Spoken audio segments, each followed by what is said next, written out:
By the 10th day, something had shifted, though Sarah couldn't quite name it yet. The restlessness hadn't gone away. It had just changed shape. Instead of constantly wanting to leave, she found herself getting irritated by small, ordinary things.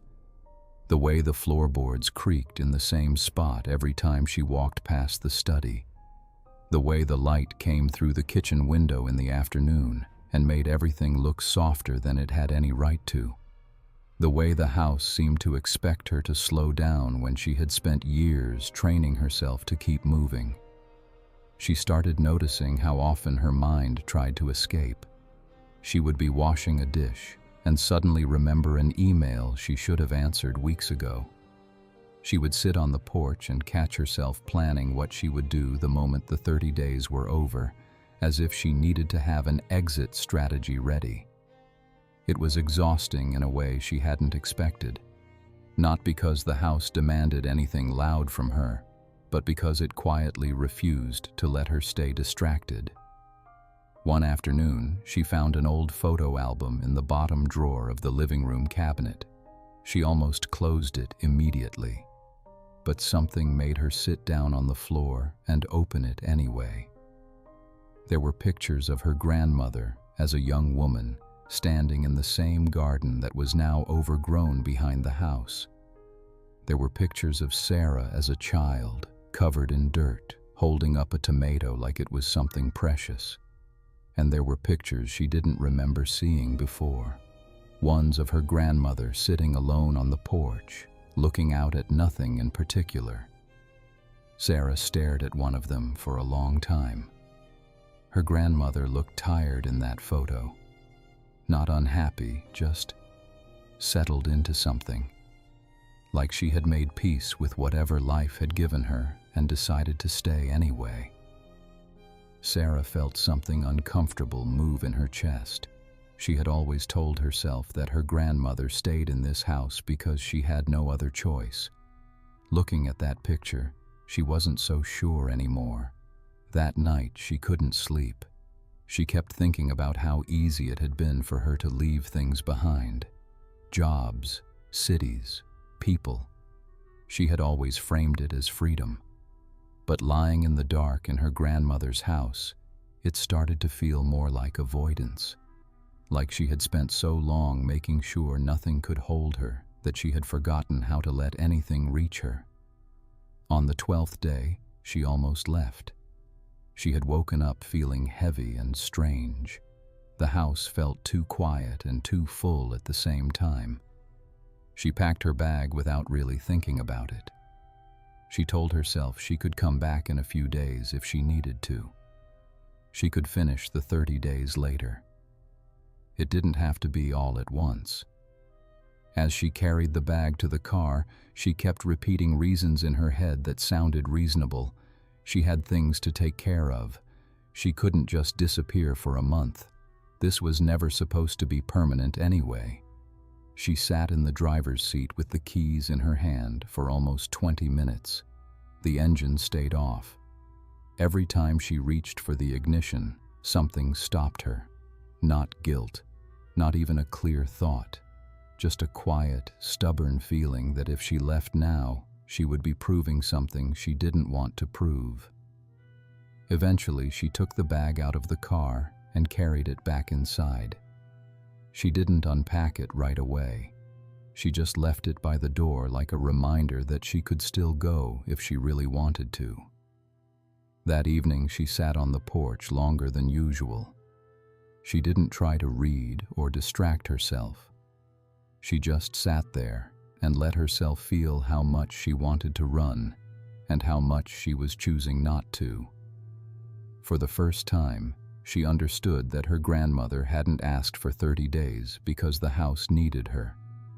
She had asked because Sarah needed to learn how to stay when every part of her was used to leaving.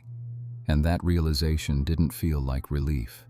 It felt like the beginning of something much harder. By the 18th day, the weight had become something she carried with her constantly. It wasn't dramatic. It didn't feel like a crisis. It was quieter than that. and somehow more exhausting. Sarah would wake up and already feel the low, steady pressure of the days still ahead.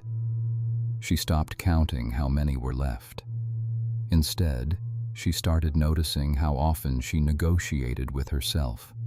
She would think, "I could leave tomorrow and no one would know." Then she would spend the rest of the day trying not to think about leaving at all. She caught herself being short with people on the phone when they called to check on her. She started avoiding the parts of the house that felt too much like her grandmother.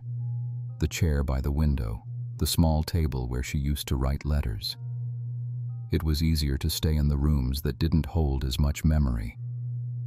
On the 20th night, something small broke her. She had been sitting on the porch after dinner, watching the light fade. A neighbor she barely remembered from years ago walked past the edge of the property and waved. Sarah waved back without thinking. The woman smiled and kept walking, like it was the most normal thing in the world for Sarah to be there. Like she belonged. After the woman left, Sarah sat very still. She realized she had been waiting for this feeling to pass. The feeling that she was only visiting, only temporary, only here because she had to be. But it wasn't passing. And the longer she stayed, the more the house stopped feeling like it belonged to her grandmother and started feeling like it was slowly becoming hers too. That thought scared her more than she wanted to admit. She went inside and walked straight to her bag, which was still half packed by the bedroom door. She had been keeping it there like an escape hatch.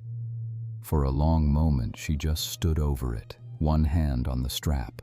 She could leave tonight. She could drive through the dark and be back in her old life by morning. No one would blame her. Her grandmother had given her permission to walk away after 30 days anyway. But as she stood there, Sarah understood something she had been avoiding since the day she read the letter. Leaving now wouldn't just be leaving the house. It would be leaving the version of herself that was finally starting to feel something again. And she wasn't sure she could go back to being the person who could walk away from that without it costing her something she couldn't get back. She let go of the bag. She didn't unpack it dramatically or make any big declarations to herself.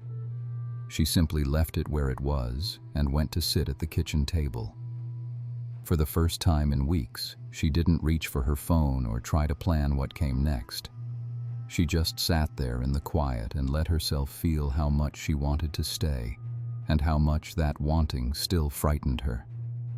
The next morning, she woke up and made coffee without checking how many days were left. She walked through the house and didn't avoid the rooms that held memories.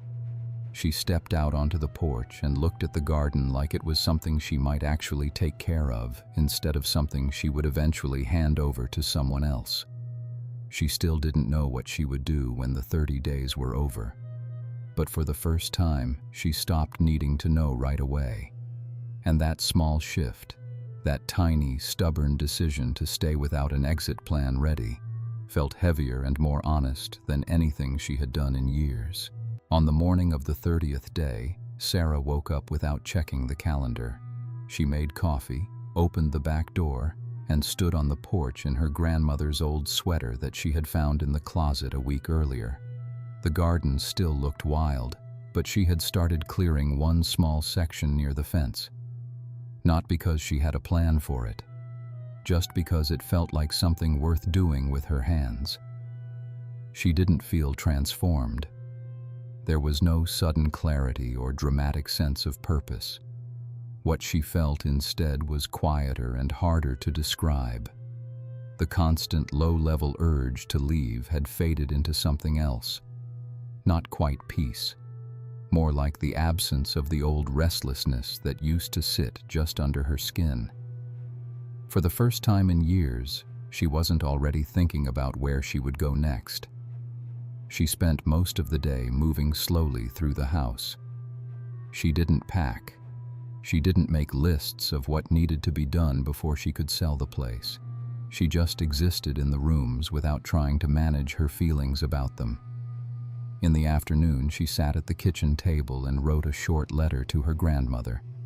She didn't know if she believed her grandmother could still hear her, but she wrote it anyway. She thanked her for the house. She thanked her for the 30 days. And she admitted in careful handwriting that she still didn't know what she was going to do next, but that she was no longer in a hurry to decide. When the sun started to set, Sarah went back out to the porch and sat in the same chair she had sat in on the first night. The light looked different now, or maybe she was just seeing it differently. She thought about how much of her life had been spent making sure nothing could hold her for too long. She thought about how exhausting that had become without her ever naming it. And she thought about how her grandmother, in her quiet way, had given her something she hadn't asked for but apparently needed, the chance to stay long enough for something real to reach her. She still didn't know if she would keep the house forever. She still didn't know what her life would look like in 6 months or a year. But for the first time, the not knowing didn't feel like failure. It felt like room. As the sky darkened, Sarah stayed on the porch longer than she needed to. She wasn't waiting for anything. She was simply there. And for once, that was enough. If this story stayed with you, I'd really appreciate it if you let me know in the comments what part resonated most. And if you'd like to hear more stories like this one, consider subscribing. It helps me keep making them. Thank you for spending this time here with me.